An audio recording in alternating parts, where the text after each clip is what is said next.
মাননীয় প্রধানমন্ত্রী ওনার সন্তান যেই প্রজন্মের, আমরা একই প্রজন্মের। যদি আজকে এটা 2014 সালের সংসদ হতো, আর যে সংস্কার প্রস্তাবগুলো এই পাশ থেকে দেওয়া হয়েছে, ঐকমত্য কমিশন থেকে দেওয়া হয়েছে, এই সংসদের একজনকেও খুঁজে পাওয়া যেত না যে এই সংস্কারের বিরুদ্ধে অবস্থান নিত।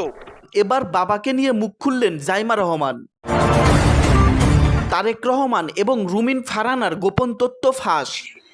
প্রিয় দর্শক, এবার জাইমা রহমানকে নিয়ে মুখ খুলেছেন আলোচিত সেই হাসনাত আব্দুল্লাহ।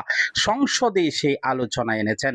তিনি কি বলেছেন বিস্তারিত আসুন না টেনে একটি লাইক করে শেষ পর্যন্ত ভিডিওটি দেখতে থাকি। প্রতি সামাজিক যোগাযোগ মাধ্যমে একটি ভিডিও এবং কিছু তথ্যকে কেন্দ্র করে ব্যাপক চাঞ্চল্য সৃষ্টি হয়েছে।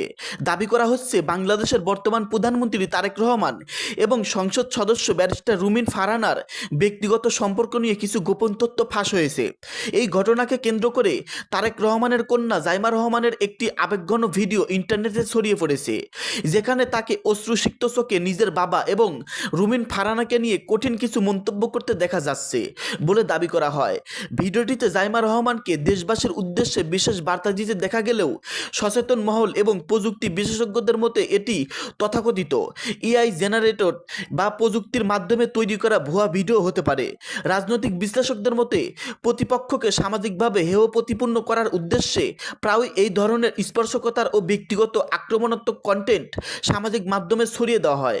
এখন পর্যন্ত এই দাবির সাপেক্ষে কোনো শক্তিশালী বা দাপ্তরিক প্রমাণ পাওয়া যায়নি। তবুও বিষয়টি নিয়ে নেটিজেনদের মধ্যে নানা তর্ক বিতর্ক ও মিশ্র প্রতিক্রিয়া অব্যাহত রয়েছে। জাতীয় সংসদ ভবনের দক্ষিণ প্লাজা তখন হয়ে ওঠে এক আবেগঘন অধ্যায়ের মঞ্চ। কিছুক্ষণ পরেই প্রধানমন্ত্রী হিসেবে শপথ নেবেন তারেক রহমান। ত্রয়োদশ জাতীয় নির্বাচনে বিএনপির বিজয়ের পর সেই প্রাঙ্গণে দেখা গেল এক প্রতীকী মুহূর্ত, বাবা ও মেয়ের পাশাপাশি হাঁটার দৃশ্য, যা ছুঁয়ে গেল উপস্থিত সবার হৃদয়।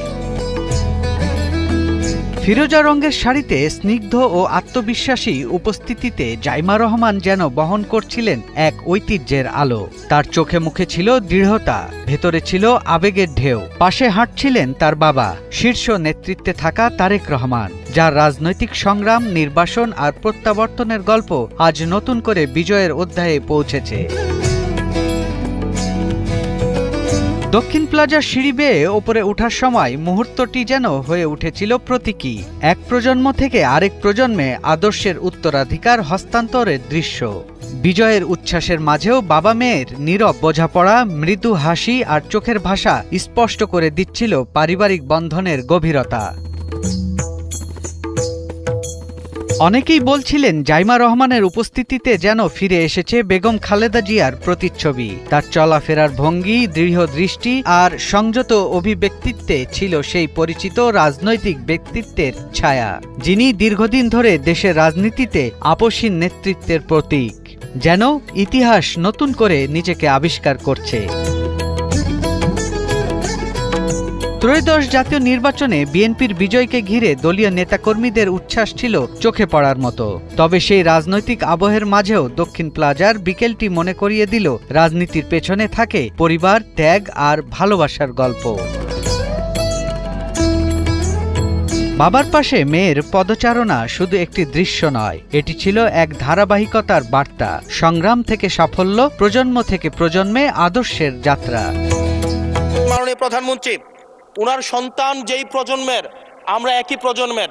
যদি আজকে এটা 2014 সালের সংসদ হতো, আর যে সংস্কার প্রস্তাবগুলো এই পাশ থেকে দেওয়া হয়েছে, ঐকমত্য কমিশন থেকে দেওয়া হয়েছে, এই সংসদের একজনকেও খুঁজে পাওয়া যেত না যে এই সংস্কারের বিরুদ্ধে অবস্থান নিত। আজকে সরকারি দল, বিরোধী দল, এই সরকারি দল এবং বিরোধী দল একটা আপেক্ষিক বিষয়। আপনারা এই পাশে ছিলেন, এখন সময়ের পরিক্রমায় ওই পাশে গিয়েছেন। আমরা এই পাশে আছি।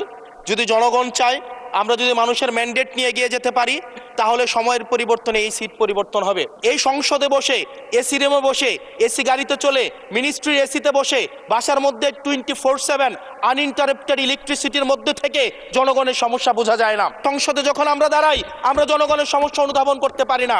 আমরা এই সংসদে বসে যদি আমরা লোডশেডিংয়ে আমরা খুঁজি, এই সংসদে বসে লোডশেডিং পাওয়া যাবে না। সংসদে যারা বসে আছি, বাংলাদেশের সবচেয়ে ফেসিলিটেড মানুষের মধ্যে আমরা অন্যতম। স্পিকার, আমরা যখন শুনতে পাই যে একটা রাজনৈতিক দলকে নির্মূল করার আহ্বান একটা সরকার দল থেকে আসে, সেই আমরা মাননীয় স্পিকার ফিরতে চাই না। আমার সিরিয়াল অনেক পিছনে ছিল, যদিও আমি আজকে এই সংসদে আমরা অনেক ত্যাগ তিতিক্ষা, আমরা সবার কাছে অনেকের সংগ্রামের কথা শুনি, তারা অনেক লড়াইয়ের মধ্য দিয়ে আজকে এই সংসদটি আমাদের প্রজন্মের জন্য, আসলে আমরা আজকে যা কাজ করছি না কেন সেগুলো হচ্ছে আমাদের প্রজন্মের জন্য।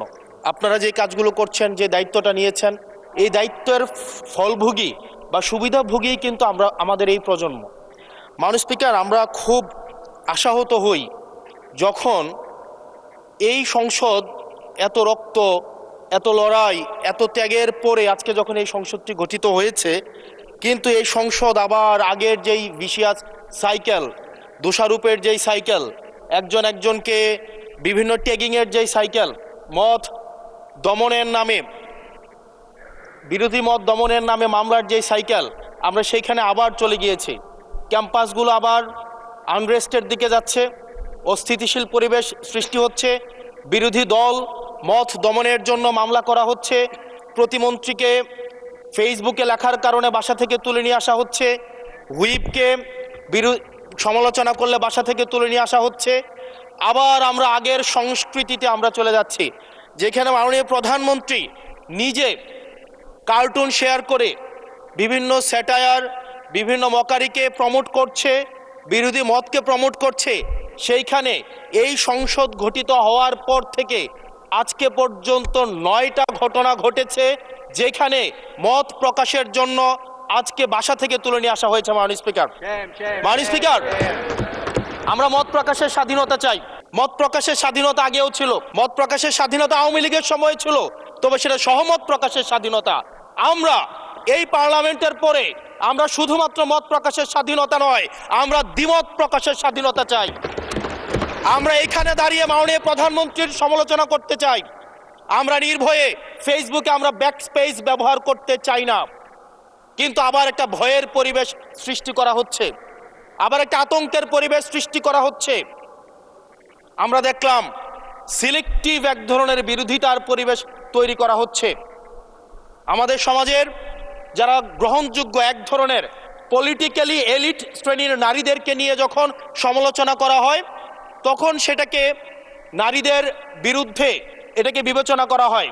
কিন্তু যারা পলিটিক্যালি পিছিয়ে পড়া জনগোষ্ঠী রয়েছে, গার্মেন্টস কর্মী রয়েছে, যারা হচ্ছে এই দেশের অর্থনীতির চাকাকে সচল করার জন্য রাত দিন পরিশ্রম করে যাচ্ছে, গ্রামগঞ্জের নারীরা, মায়েরা যারা রাত দিন পরিশ্রম করে যাচ্ছে, তাদেরকে যখন স্লাট শেম করা হয়, গালি দেওয়া হয়, সেটাকে আমরা নারী বিরোধিতা হিসাবে আমরা সেটাকে আমলে নেই না।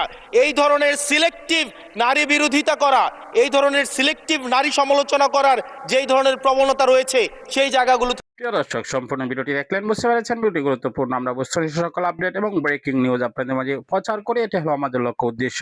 প্রিয় দর্শক, ভিডিওটি সর্বত্র শেয়ার করে দিবেন এবং পরবর্তী সকল আপডেট সর্বদাই পাওয়ার জন্য অবশ্যই আমাদের চ্যানেলটিকে সাবস্ক্রাইব করে পাশে থাকা বেল বাটনটি অন করে দিবেন। বিদায় নিচ্ছি, দেখা হবে অন্য ভিডিওতে। আসসালামু আলাইকুম রহমতুল্লাহ।